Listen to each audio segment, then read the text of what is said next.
સો hi friends, તો ગુજરાતમાં આવેલી મેડિકલ કોલેજમાં ફીનો વધારો કરી દેવામાં આવ્યો છે. એમાં આજે જેમેરેસ મેડિકલ કોલેજો છે એમાં ફીનો વધારો છે કરવામાં આવ્યો છે. ગયા વર્ષે એટલે કે વર્ષ 2023-24માં પણ ફીનો વધારો કરવામાં આવ્યો હતો, પરંતુ સ્ટુડન્ટ અને પેરેન્ટ્સના જે આંદોલન કરવામાં આવ્યા હતા, એસોસિએશન દ્વારા જે આંદોલન કરવામાં આવ્યા હતા, એના આધારે એમાં ફીનો જે વધારો છે એ પાછો લેવામાં આવ્યો હતો. કારણ કે વર્ષ 2023-24માં એડમિશન પ્રોસેસ ચાલુ થઈ ગઈ હતી, ત્યાર પછી ફીનો વધારો કરવામાં આવ્યો હતો. એની માંગણીઓ ધ્યાનમાં લઈ અને ફીનો વધારો છે પાછો લેવામાં આવ્યો હતો.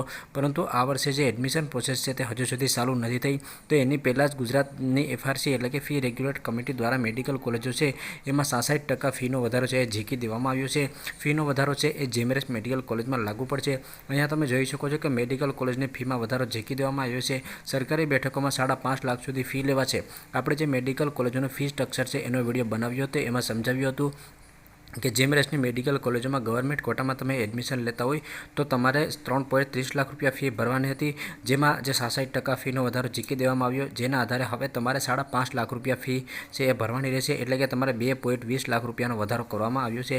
મેનેજમેન્ટ કોટામાં તમે એડમિશન લેતા હોય તો 9.075 રૂપિયા ફી તમારે ભરવાની હતી, હવે તમારે 17 લાખ રૂપિયા ફી ભરવાની રહેશે. એટલે કે 7.25 લાખનો વધારો ઝીકવામાં આવ્યો છે. અને જો કોઈ ભાઈ એનઆરઆઈ કોટામાં એડમિશન લેતા હોય તો $22 હતા, એના $25,000 કરી નાખવામાં આવ્યા છે અને 3,000નો વધારો છે તે કરવામાં આવ્યો છે.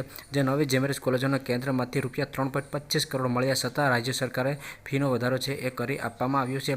રાજ્યમાં 13 મેડિકલ કોલેજોમાં 2100 બેઠકો છે, જેમાં 1500 સ્ટેટ કોટા અને 75 કેન્દ્રીય કોટાની બેઠકો છે, જ્યારે 10% લેઠે 210 મેનેજમેન્ટ કોટાની બેઠકો આવેલી છે. સાથે 15% એનઆરઆઈ બેઠકો પણ આવેલી છે. ફીની વધારાની સાથે જ વિદ્યાર્થીઓ માટે પણ સૂચના જાહેર કરાઈ છે કે જેમાં સરકારી બેઠકોની બેઠકો પર પ્રવેશ મેળવનાર વિદ્યાર્થીઓ એમબીબીએસના અભ્યાસ કરીને 2 વર્ષ સુધી જેમેરેસમાં સેવા આપવાની રહેશે. જો વિદ્યાર્થી આ સેવા ન આપે તો 2 લાખનો દંડ ભરવાનો રહેશે. સૂત્રો મુજબ ફી વધારો અંગે મુખ્યમંત્રીનો કોઈ પણ પ્રકારની મંજૂરી છે તે લેવામાં આવી નથી. તો વાત કરીએ તો આ જે ફી વધારો છે એ આ વર્ષથી જ લાગુ પડશે.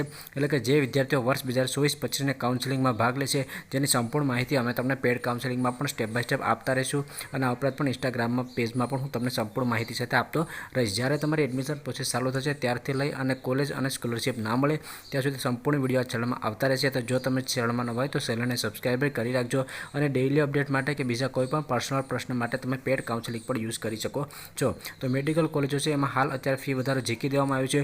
ગયા વર્ષની વાત કરીએ તો ગયા વર્ષે પણ એનો ફીનો જે વધારો છે એ કરવામાં આવ્યો હતો, પરંતુ આ વર્ષે જે પેરેન્ટ્સ અને સ્ટુડન્ટ એસોસિએશન દ્વારા સરકારમાં રજૂઆત કરવામાં આવી હતી, અને જે પ્રોસેસ છે ફી વધારાની એ પણ એડમિશન પ્રક્રિયા પછી કરવામાં આવી હતી, જેથી કરીને ફીનો વધારો છે પાછો લેવામાં આવ્યો હતો. જ્યારે આ વર્ષે છે એ ફીનો વધારો કરી દેવામાં આવ્યો છે. તો હવે શું થશે? જે વિદ્યાર્થીઓ ગરીબ વર્ગના હશે, મિડલ ક્લાસના હશે, કે જે વિદ્યાર્થીઓ ઓલરેડી 3.30 લાખ લેખે પોતાના ફી છે જે રૂપિયા છે એ બસાવી રાખ્યા હોય અને ડાયરેક્ટ જ એનો વધારો કરી દેવામાં આવે તો વાલીઓને હવે શું કરવાનું રહેશે એ નવો પ્રશ્ન રહેશે. ઓલરેડી નીટ સ્કેમના પ્રશ્નો થઈ રહ્યા છે, જ્યારે ગુજરાતમાં મેડિકલ કોલેજોમાં ફીનો વધારો પણ ઝીકી દેવામાં આવ્યો છે. ટૂંકમાં કહું તો આ વર્ષે તમે એડમિશન લેશો અને જો આ ફી સ્ટ્રક્ચર જ લાગુ પડે તો તમારે જેમેરેસ મેડિકલ કોલેજમાં ગવર્મેન્ટ કોટાની બેઠકોમાં 5.5 લાખ રૂપિયા અને મેનેજમેન્ટ કોટાની બેઠકોમાં 17 લાખ રૂપિયા પે કરવા પડશે. આગળ બીજી કોઈ પણ આની અપડેટ આવતી હશે એના પર પણ હું વિડીયો છે બનાવતો રહીશ. પરંતુ જે પણ વિદ્યાર્થીઓ ગરીબ વિદ્યાર્થીઓ હોય, મિડલ ક્લાસ વિદ્યાર્થીઓ હોય અને એ વિદ્યાર્થીઓને કોઈ સારી સ્કોલરશિપ ના મળતી હોય તો એ વિદ્યાર્થીઓ મેડિકલનું શિક્ષણ છે એ મોંઘું થઈ રહ્યું છે. આગળ બીજાને કોઈ પણ અપડેટ આવતી હશે એના પર પણ હું વિડીયો છે બનાવતો રહીશ. જો તમને આ વિડીયો પસંદ આવે તો લાઇક કરજો, અને ચેનલમાં નવા હોય તો ચેનલને સબસ્ક્રાઈબ કરવાનું ભૂલશો નહીં.